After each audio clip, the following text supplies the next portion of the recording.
በስመ አብ ወወልድ ወመንፈስ ቅዱስ አሐዱ አምላክ አሜን።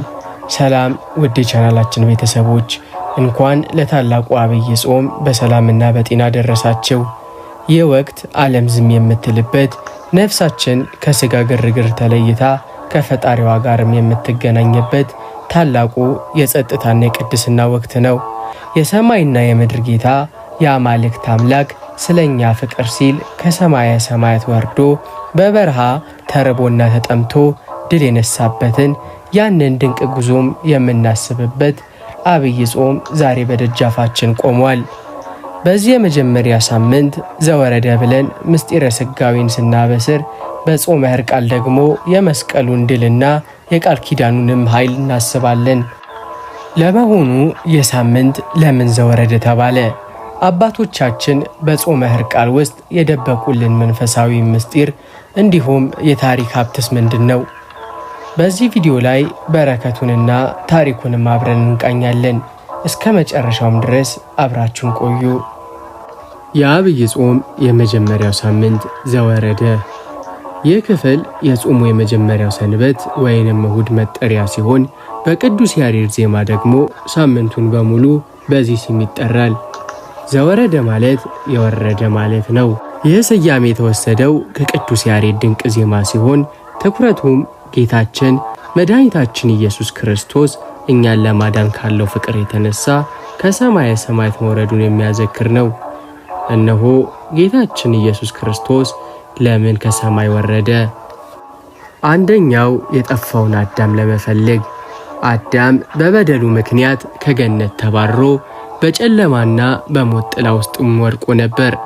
ቸር እረኛ የሆነው አምላካችን ግን ፍጡሩ ሲጠፋ ዝም ብሎ አላየም።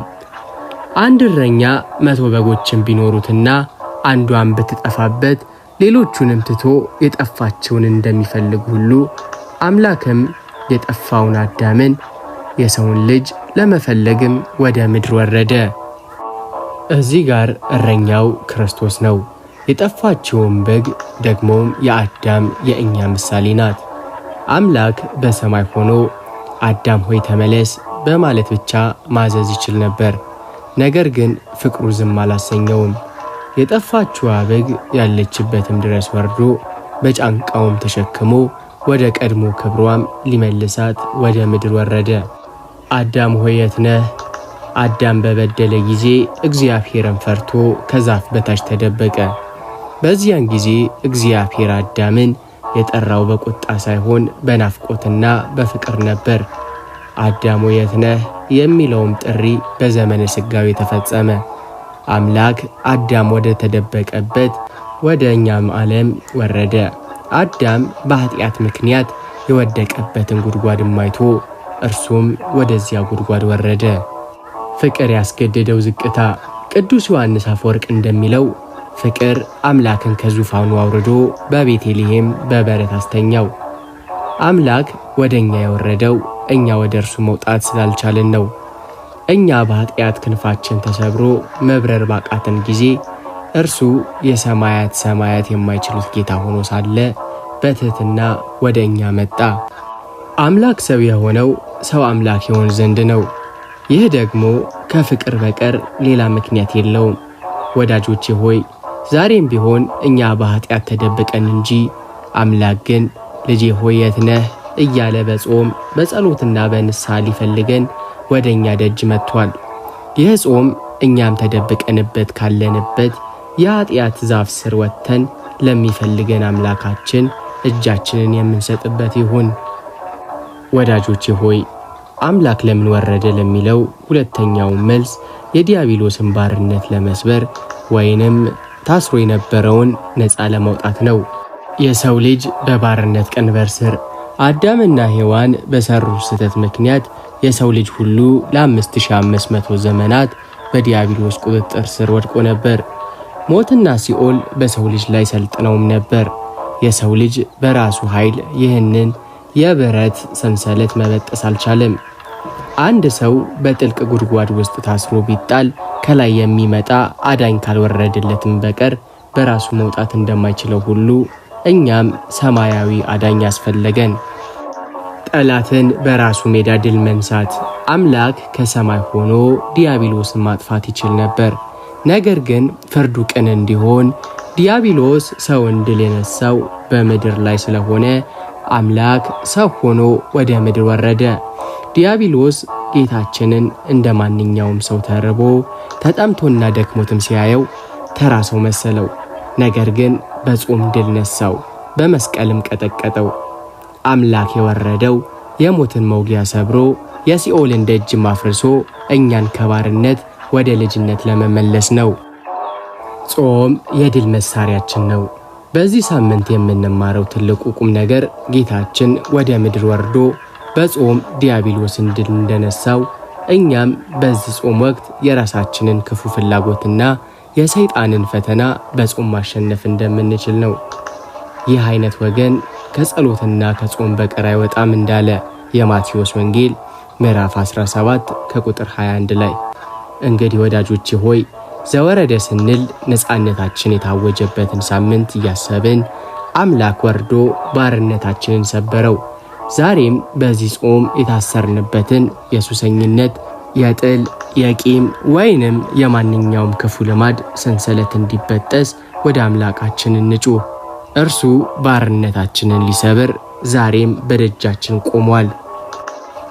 ወዳጆቼ ሆይ አምላክ ለምን ወረደ ለሚለው ጥያቄ ሶስተኛውና እጅግ አስፈላጊው ምክንያት እኛን መስሎ እኛን ለማዳንና እንዴት መኖር እንዳለብን ሊያሳየን አርአያችንም ሊሆን ነው። አንድ መምህር ለተማሪዎቹ ስለ ሰላም ቢያስተምርና እርሱ ግን ቢጣላ ተማሪዎቹ ትምህርቱን አይቀበሉትም። ጌታችን ግን ጾሙ ብሎ ከማዘዙ በፊት ራሱ ጾሙ አሳየን። አምላክ መጾሙ አያስፈልገውም ነበር።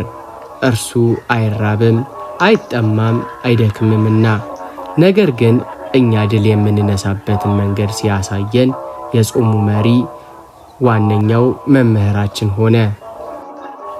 በጾም ፈተናን ማሸነፍ እንደምንችል ያሳየን ጌታችን ወደ ገዳመ ቆሮንጦስ ሄዶ 40 ቀንና 40 ሌሊትን በጾመ ጊዜ ዲያብሎስ በተለያዩ ፈተናዎች መጣበት።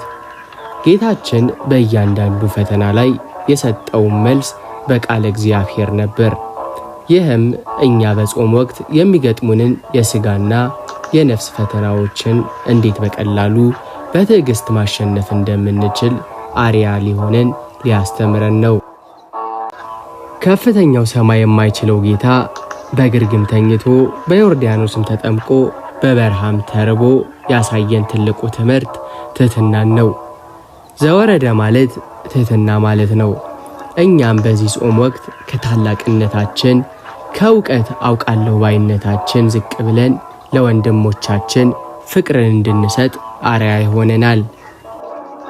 ወዳጆቼ ሆይ ዘወረደ ማለት ለእኛ ለክርስቲያኖች ዝም ብሎ የአንድ ሳምንት ስያሜ ብቻ አይደለም። ዘወረደ ማለት አምላክ የሰው ልጅ ፍለጋ እስከ ሲኦል የወረደበት፣ ከባርነት ቀንበር ነፃ ያወጣበት እና እኛንም እንዴት በጾም ድል መንሳት እንደምንችል ያሳየበት የፍቅር አዋጅ ነው። በዚህ ሳምንት ራሳችንን መጠየቅ ያለብን አምላካችን እኛን ፍለጋ ከሰማየ ሰማያት ከወረደ እኛስ ወደ እርሱ ለመቅረብ ከየትኛው ክፉ ልማዳችን ለመውረድ ዝግጁ ነን? ጌታችን በበረሃ የዲያብሎስን ፈተና በድል እንዳጠናቀቀ ሁሉ እኛም የዚህን ታላቅ ጾም በረከት ለመቀበል ራሳችንን በትሕትና ዝቅ እናድርግ። ወዳጆቼ ሆይ በአብይ ጾም መግቢያ ላይ የምንጾማት ይህች የመጀመሪያ ሳምንት ሌላ አስገራሚ ምስጢርን በውስጧ ይዛለች። ብዙዎቻችሁ ለምን 55 ቀን እንጾማለን ብላችሁ ጠይቃችሁ ታውቃላችሁ። ከአብይ ጾም ጋር ተያይዞ የሚነሳውና ጾመ ሕርቃል የሚባለው የታሪክ ምዕራፍ ስለ አንድ ታላቅ ንጉሥ ስለተማረከም የጌታችን መስቀልና በጾም ኃይል ስለተገኘ አስገራሚ ድል ይነግረናል። የዓለም ታሪክን የቀየረው የክርስቲያኖችን ቃል ኪዳን የሚያሳየውና የጠፋውን መስቀል ያገኘበት ታላቅ የሆነ አስደናቂ ታሪክ ምን ነበር? አሁን በቀጥታ ወደ ጾመ ሕርቃል ታሪካዊ ዳራ እንለፍ። ከ55ቱ ቀናት ውስጥ የመጀመሪያው ሳምንት ጾመ ሕርቃል ይባላል። ይህም የመጀመሪያዎቹን 8 ቀናትን ይይዛል። ጾመ ሕርቃል ነገስታትና ህዝቦች የተሳተፉበት የጠፋም ንብረት የተመለሰበትና ታላቅም የድል ታሪክ ያለው ጾም ነው። ዛሬም ድረስ በቤተ ክርስቲያናችን ትልቅ ስፍራ አለው። ታሪኩም በ7ኛው ክፍለ ዘመን ማለትም በ614 ዓመተ ምህረት አካባቢ የፋርሱ ንጉስ ሂሪዮስ በክርስቲያኖች ላይ ጦርነት ከፈተ። ኢየሩሳሌምንም ወረረ። የክርስቲያኖችን ቅዱሳት መካናትን ማጠፋ። ከ60,000 በላይ ሰዎችን ገደለ። ከሁሉም በላይ ግን አማኞችን ያስቆጣው አንድ ትልቅ ነገር ተፈጸመ። ጌታችን የተሰቀለበትን ቅዱስ መስቀል ማርኮ ወደ ፋርስ የዛሬዋ ኢራን ወሰደው። መስቀሉ መማረኩ ለክርስቲያኖች ትልቅ ውርደትና ሐዘን ነበር። በዚህ ጊዜ የባዛንታይን ወይንም የሮም ንጉስ ሕርቃል መስቀሉን ለማስመለስ ቆርጦ ተነሳ። ጦርነቱን ከባድ ነበር። ሕርቃል ወደ ጦር ግንባር ከመሄዱም በፊት ለክርስቲያኖቹ እንዲህ አላቸው፣ እኔ መስቀሉን ለማስመለስ ስዘምት እናንተ ጾምና ጸሎት አድርጉልኝ።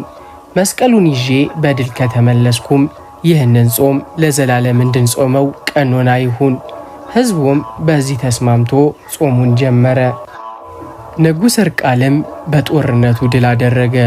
የፋርስንም ጦር አሸንፎ በክብርም ተማርኮ የነበረውን የጌታችን የመድኃኒታችን የኢየሱስ ክርስቶስ መስቀልን አስመለሰ።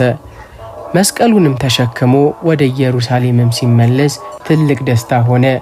ሕዝቡም ንጉሥንና መስቀሉን በዝማሬ ተቀበሉ። የገቡትንም ቃል ጠብቀው ጾሙን አጸኑ።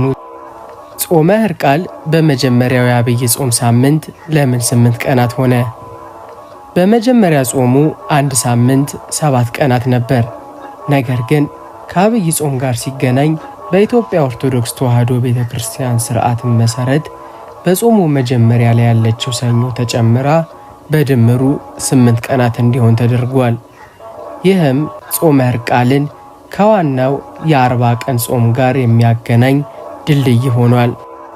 በጾመ ሕርቃል ወቅት የጠፋውን መስቀል እንደምንፈልግ ሁሉ እኛም በኃጢአት የተማረከውን ማንነታችንን ለመፈለግና ወደ እግዚአብሔር ለመመለስ የምንወስነው ውሳኔ ነው።